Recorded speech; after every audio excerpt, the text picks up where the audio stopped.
दोस्तों, क्या बड़ा पद मिल जाने से किसी नेता का कद भी बड़ा हो जाता है? क्या मुख्यमंत्री या सांसद बनने के बाद कोई व्यक्ति अपने आप उस पद के योग्य साबित हो जाता है? क्या राजनीतिक विरासत में मिला पद और खुद के संघर्ष से अर्जित किया गया कद एक ही चीज है? और क्या सिर्फ सत्ता में वापसी की बेचैनी किसी नेता को अपने राजनीतिक विरोधियों पर व्यक्तिगत और अभद्र टिप्पणी करने की इजाजत दे देती है? दोस्तों नमस्कार, मैं हूं आपके साथ अक्षय ठाकुर और आप देख रहे हैं राष्ट्र टीवी का special segment behind the news. दरअसल जनतंत्र में किसी भी व्यक्ति को बड़ा पद मिल सकता है। परिस्थितियां, राजनीतिक विरासत, परिवार, संगठन या चुनावी समीकरण किसी को भी बड़े पद तक पहुंचा सकते हैं। लेकिन बड़ा पद मिल जाने का मतलब ये नहीं है कि व्यक्ति उस पद के योग्य भी साबित हो गया है। योग्यता साबित करनी पड़ती है और उससे भी बड़ी बात यह है कि पद बड़ा होने से किसी व्यक्ति का कद बड़ा नहीं हो जाता, कद अर्जित करना पड़ता है। राजनीति में ऐसे कई उदाहरण हैं जहां पर बिना किसी बड़े पद के लोगों का कद बहुत बड़ा रहा है। वहीं बड़े बड़े पदों पर बैठे लोगों का राजनीतिक और सामाजिक कद अपेक्षाकृत छोटा रहा है। पद आपको विरासत में मिल सकता है, परिस्थितियों से मिल सकता है, लेकिन सम्मान, विश्वसनीयता और कद आपको अपने काम और संघर्ष से अर्जित करना पड़ता है। इसी संदर्भ में उत्तर प्रदेश की राजनीति में अखिलेश यादव का उदाहरण सामने रखा जा रहा है। अखिलेश यादव समाजवादी पार्टी के संस्थापक मुलायम सिंह यादव के बेटे हैं। समाजवादी पार्टी पर लंबे समय से परिवारवाद के आरोप लगते रहे। 2012 में समाजवादी पार्टी को बहुमत मिलने के बाद मुलायम सिंह यादव ने मुख्यमंत्री पद की जिम्मेदारी अखिलेश यादव को सौंप दी और इस तरह अखिलेश यादव उत्तर प्रदेश के मुख्यमंत्री बने। लेकिन इसके बाद की राजनीतिक यात्रा को देखें तो तस्वीर अलग दिखाई देती। 2017 में मुख्यमंत्री रहते हुए समाजवादी पार्टी सत्ता से बाहर हो गई। 2022 में भी पार्टी सरकार बनाने में कामयाब नहीं हो सकी। ऐसे में आलोचकों का तर्क है कि 2012 में मिली सत्ता मुलायम सिंह यादव की राजनीतिक पूंजी का परिणाम थी, जबकि उसके बाद चुनावी प्रदर्शन अखिलेश यादव की अपनी राजनीतिक कमाई को दिखाता है। और इसी आधार पर सवाल उठाया जाता है कि क्या अखिलेश यादव ने मुख्यमंत्री पद तक पहुंचने के लिए वो राजनीतिक संघर्ष किया था जो किसी नेता के कद को बनाता है, या उन्हें परिवार की राजनीतिक विरासत का लाभ मिला? क्योंकि राजनीति में पद हासिल करना और राजनीतिक कद हासिल करना दो अलग अलग चीजें हैं। और यही विवाद अब उत्तर प्रदेश के मुख्यमंत्री योगी आदित्यनाथ को लेकर अखिलेश यादव की टिप्पणियों के बाद और तेज हो चुका है। आलोचकों का आरोप है कि अखिलेश यादव समय समय पर योगी आदित्यनाथ पर व्यक्तिगत टिप्पणियां करते हैं। सवाल ये है कि राजनीतिक विरोध अपनी जगह है, लेकिन क्या विरोध की भाषा की भी कोई सीमा होनी चाहिए? योगी आदित्यनाथ की पहचान सिर्फ एक राजनेता या उत्तर प्रदेश के मुख्यमंत्री के रूप में नहीं है, वो गोरक्षनाथ पीठ के पीठाधीश्वर और सन्यासी भी हैं। उनके समर्थकों का तर्क है कि उनकी सबसे बड़ी पहचान राजनीतिक पद से भी आगे एक संत और धार्मिक व्यक्तित्व की है। बड़ी संख्या में लोग उनके राजनीतिक फैसलों से सहमत हों या ना हों, लेकिन उनके सन्यासी जीवन और धार्मिक व्यक्तित्व के प्रति सम्मान रखते हैं। यही कारण है कि योगी आदित्यनाथ की राजनीति को केवल चुनावी चश्मे से देखने पर उनकी पूरी राजनीतिक और सामाजिक छवि को समझना मुश्किल हो जाता है।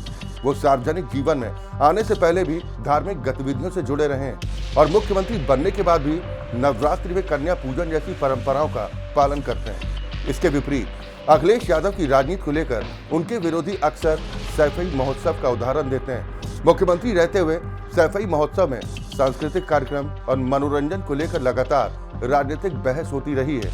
आज जब अखिलेश यादव हिंदुत्व और भगवान राम को लेकर अपनी राजनीति का स्वर बदलते नजर आते हैं तो उनके विरोधी पुराने उदाहरण सामने रखकर सवाल करते हैं कि आखिर ये बदलाव क्यों आया।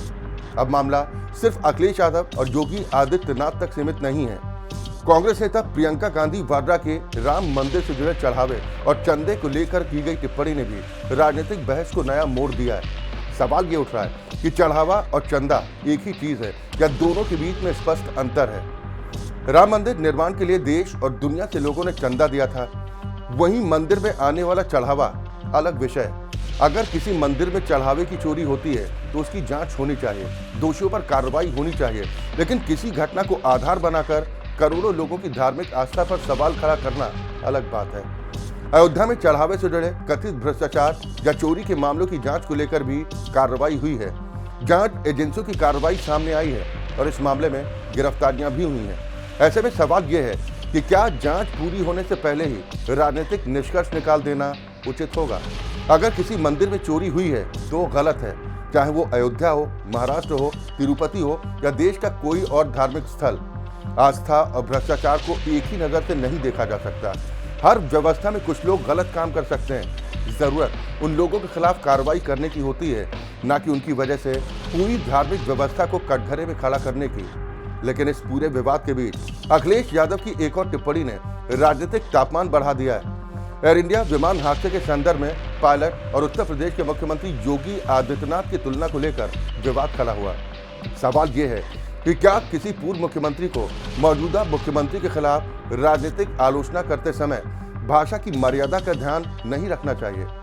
राजनीतिक विरोध लोकतंत्र का हिस्सा है। सरकार की आलोचना विपक्ष का अधिकार है, लेकिन व्यक्तिगत टिप्पणी और राजनीतिक आलोचना में अंतर होता है।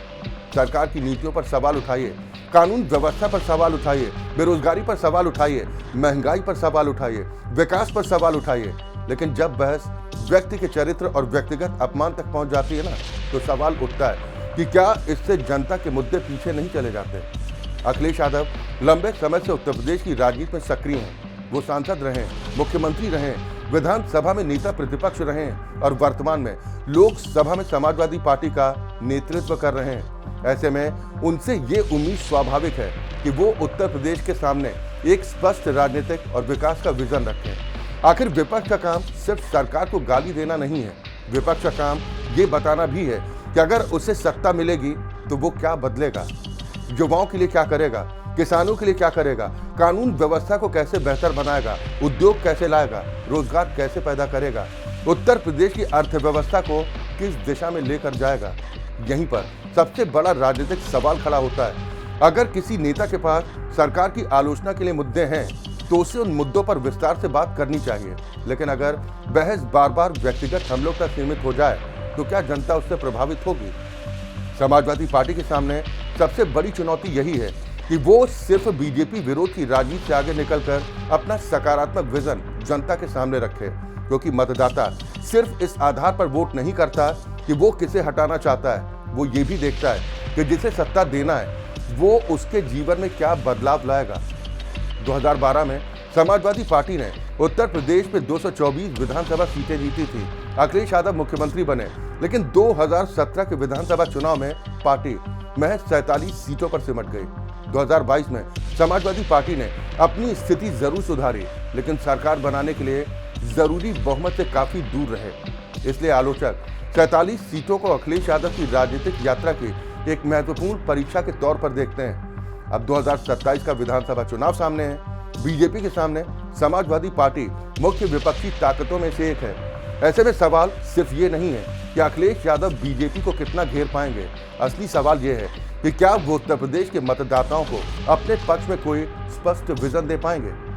क्या वो सिर्फ योगी आदित्यनाथ पर हमले करके सत्ता में वापसी कर सकते हैं। क्या सिर्फ हिंदुत्व और राम मंदिर के मुद्दे पर अपनी राजनीतिक भाषा बदलने से मतदाता उनके साथ आ जाएगा। क्या बीजेपी सरकार से नाराज मतदाता अपने आप समाजवादी पार्टी को वोट दे देगा, या फिर अखिलेश यादव को ये बताना पड़ेगा कि 2027 के बाद उत्तर प्रदेश के लिए उनकी सरकार का मॉडल क्या होगा। क्योंकि लोकतंत्र में सिर्फ किसी दूसरे नेता को छोटा साबित करने से आपका कद बड़ा नहीं होता।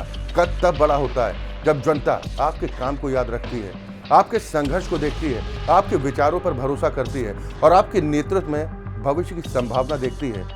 राजनीति में विरासत आपको शुरुआत तो दे सकती है, पद दिला सकती है, सत्ता तक पहुंचा सकती है, लेकिन उस पद को सम्मान में बदलना और उस सम्मान को राजनीतिक कद में बदलना नेता की अपनी जिम्मेदारी होती है। अब देखना यही है कि 2027 से पहले अखिलेश यादव अपनी राजनीति को व्यक्तिगत हमलों से आगे ले जाकर विकास, रोजगार, कानून व्यवस्था, शिक्षा, स्वास्थ्य और उत्तर प्रदेश के भविष्य के सवालों से जोड़ते हैं या नहीं। क्योंकि जनता के सामने आखिरकार सवाल यही रहेगा, पद किसे मिला ये नहीं, सवाल ये होगा कि उस पद का इस्तेमाल किसने किया, जनता के लिए क्या किया और अपना राजनीतिक कद किसने अर्जित किया।